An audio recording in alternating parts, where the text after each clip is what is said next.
Assalamualaikum warahmatullahi wabarakatuh. Salam satu pesan. Sebelum lanjut, jangan lupa subscribe dan like video ini. Langit senja memerah di ufuk barat. Sementara di kaki gunung yang menjulang tinggi, pasukan besi berdiri dalam formasi. Zulkarnain, seorang raja besar yang telah menaklukkan banyak negeri, berdiri tegak di hadapan rakyat yang ketakutan. Di hadapannya, terbentang celah besar antara dua gunung, satu-satunya jalan keluar bagi kaum yang dikenal sebagai Ya'juj dan Ma'juj, perusak dunia yang kehadirannya menjadi momok bagi umat manusia. Orang-orang yang tinggal di wilayah itu tak mampu melindungi diri dari serangan mereka. Mereka memohon kepada Zulkarnain agar membangun penghalang yang dapat menahan kejahatan kaum perusak ini. Dengan kebijaksanaan dan teknologi yang mengagumkan, sang raja tidak menggunakan batu bata atau tanah seperti yang biasa dipakai dalam pembangunan tembok.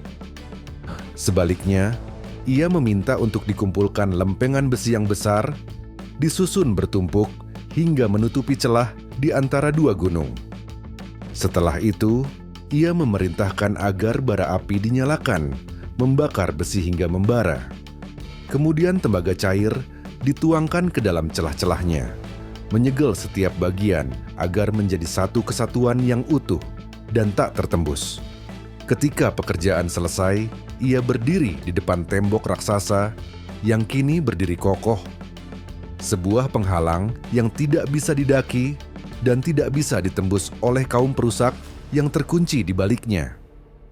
Namun, sebelum ia meninggalkan tempat itu, Zulkarnain mengingatkan bahwa tembok ini bukanlah sesuatu yang kekal. Akan datang suatu masa ketika janji Tuhan akan tiba, dan tembok ini akan hancur. Ketika itu terjadi, Ya'juj dan Ma'juj akan kembali meluap ke dunia, menyapu apapun yang ada di hadapan mereka. Seiring berjalannya waktu, kisah ini tetap terukir dalam kitab suci, diceritakan dari generasi ke generasi. Namun, tembok yang pernah berdiri itu seakan menghilang dari catatan sejarah. Kini, misterinya masih menyelimuti dunia. Jika tembok itu benar-benar ada, di manakah lokasinya? Apakah masih berdiri, ataukah telah lama runtuh tanpa diketahui manusia? Sejak pertama kali kisah tembok ini dicatat dalam kitab suci, para ilmuwan, sejarawan, dan arkeolog telah berusaha mencari petunjuk mengenai lokasinya. Deskripsi dalam Al-Quran memberi gambaran tentang sebuah celah yang berada di antara dua gunung, dengan dinding yang terbuat dari besi yang dipanaskan dan disatukan dengan tembaga. Ini bukan sekadar tembok batu biasa, melainkan sebuah struktur yang pada zamannya pastilah sangat maju dan sulit untuk dibangun tanpa pengetahuan teknologi yang tinggi. Salah satu petunjuk utama yang bisa digunakan dalam pencarian ini adalah geografi. Al-Quran menggambarkan perjalanan Zulkarnain ke arah barat, timur, dan akhirnya ke tempat di mana ia membangun tembok. Lokasi ini kemungkinan berada di wilayah yang memiliki celah atau lembah yang cukup besar untuk bisa menjadi jalur keluar masuk bagi suatu kelompok besar, tetapi juga cukup strategis untuk ditutup dengan sebuah dinding. Wilayah ini juga harus kaya akan sumber daya besi dan tembaga, karena kedua material ini digunakan dalam pembangunan tembok. Banyak teori telah diajukan, beberapa di antaranya memiliki dasar yang kuat dalam sejarah dan geografi, sementara yang lain lebih bersifat spekulatif. Namun, di antara sekian banyak teori, ada beberapa yang dianggap paling mungkin berdasarkan kesesuaian dengan deskripsi dalam Al-Quran dan data sejarah yang ada. Salah satu teori yang paling banyak didukung oleh sejarawan Muslim klasik adalah bahwa tembok yang dibangun oleh Zulkarnain berada di pegunungan Kaukasus, sebuah barisan gunung yang menjadi pemisah alami antara wilayah Asia dan Eropa. Dalam kawasan ini terdapat sebuah celah sempit yang dikenal sebagai celah Darial, yang telah lama dianggap sebagai jalur strategis dalam sejarah militer. Celah Darial terletak di antara Georgia dan Rusia modern, sebuah titik yang pernah menjadi bagian dari berbagai peradaban besar, mulai dari Kekaisaran Persia hingga Kekaisaran Bizantium. Sejak zaman kuno, celah ini telah digunakan sebagai jalur perdagangan dan perlintasan pasukan. Dalam beberapa catatan sejarah, disebutkan bahwa Raja Persia, Khosrau I, pernah membangun benteng pertahanan di wilayah ini untuk menahan serangan dari suku-suku barbar yang berasal dari utara. Beberapa sumber dari abad pertengahan, seperti catatan Al-Mas'udi dan Al-Idrisi, menyebutkan adanya gerbang besi Alexander yang konon berdiri di tempat ini. Nama Alexander sering dikaitkan dengan Zulkarnain dalam tradisi Islam klasik, meskipun ada perbedaan pendapat mengenai apakah keduanya benar-benar orang yang sama. Gerbang ini digambarkan sebagai penghalang yang kokoh, dibuat untuk menutup celah dan mencegah invasi dari bangsa liar di utara. Meskipun teori ini tampak meyakinkan, ada satu masalah besar. Benteng yang ditemukan di celah Darial sebagian besar terbuat dari batu dan tidak menunjukkan tanda-tanda bahwa besi dan tembaga digunakan secara luas dalam konstruksinya. Jika tembok Zulkarnain benar-benar berada di sini, apakah mungkin struktur besinya telah terkikis oleh waktu dan hanya menyisakan reruntuhan batu yang sekarang terlihat?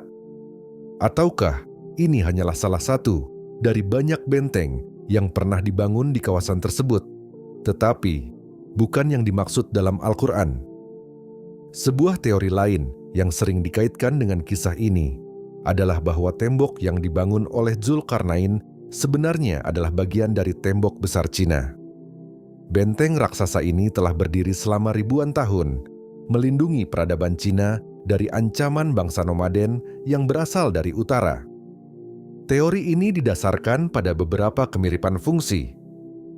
Seperti tembok Zulkarnain, tembok besar Cina juga dibangun untuk menahan serangan dari kelompok perusak yang berulang kali menyerang peradaban yang lebih maju. Dalam sejarah Cina, ancaman terbesar datang dari bangsa Xiongnu, sekelompok suku nomaden yang sering melakukan serangan terhadap wilayah selatan. Beberapa catatan kuno dari Timur Tengah juga menyebutkan adanya tembok besar di wilayah timur yang tampaknya cocok dengan deskripsi tembok besar Cina.